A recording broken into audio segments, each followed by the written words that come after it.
Sejam bem-vindos ao canal Aprendizado Constante. Não se esqueçam de se inscreverem no canal. Ativem o sininho de notificações. Curtam nossos vídeos. Os muitos desafios que nós enfrentamos em nossa incessante busca de conhecimento, acabam impelindo-nos de realizar a construção de novos questionamentos, em um ininterrupto jogo de quebra-cabeças, quase que sem solução. Nessa caminhada rumo à aquisição de mais e mais saber, nós deparamo-nos com um sem número de questões, e de fatos, os quais abrem para nós as portas para um melhor entendimento da realidade palpável à nossa volta, e da realidade invisível que está ao redor de nós. Na maioria das vezes, como somos todos médiuns e, por isso, influenciados por entidades que são invisíveis para a nossa visão material, sofremos a ação de forças inteligentes, as quais operam direta ou indiretamente sobre nós. Tentamos decifrar o desconhecido, utilizando os elementos de que já dispomos. Entretanto, o número das coisas que desconhecemos é bem maior, é bem mais extenso do que aqueles aos quais já temos certa desenvoltura.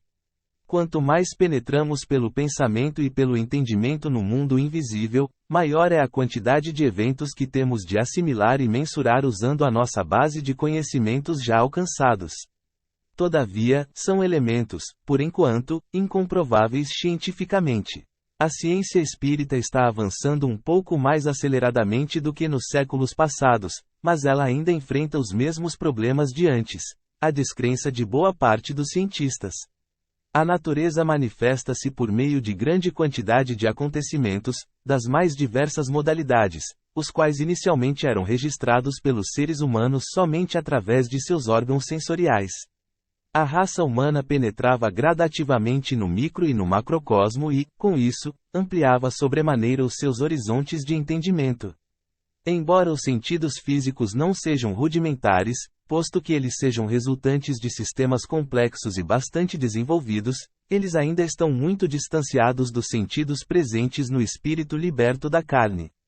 Assim que os seres humanos começaram a entender um pouco mais sobre si mesmos, e sobre o mundo ao redor, rompendo os liames com o pensamento mítico, floresceu na Grécia clássica a filosofia.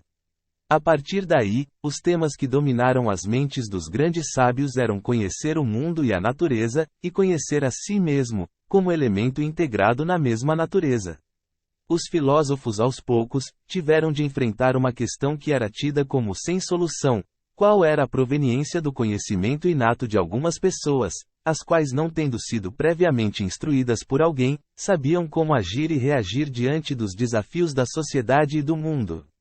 Parecia algo de grande complexidade.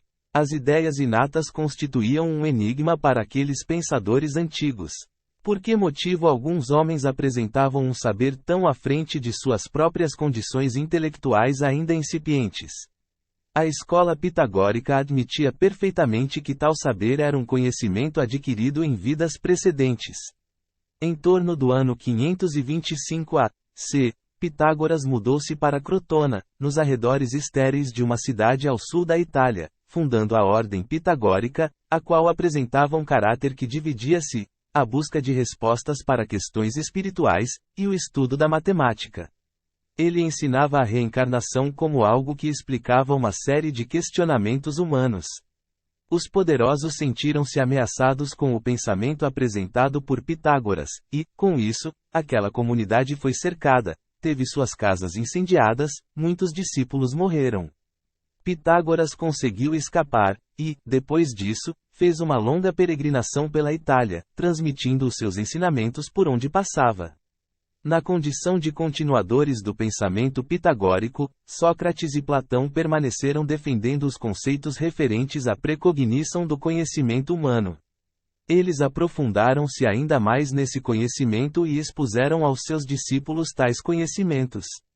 Tratava-se de um saber muito avançado.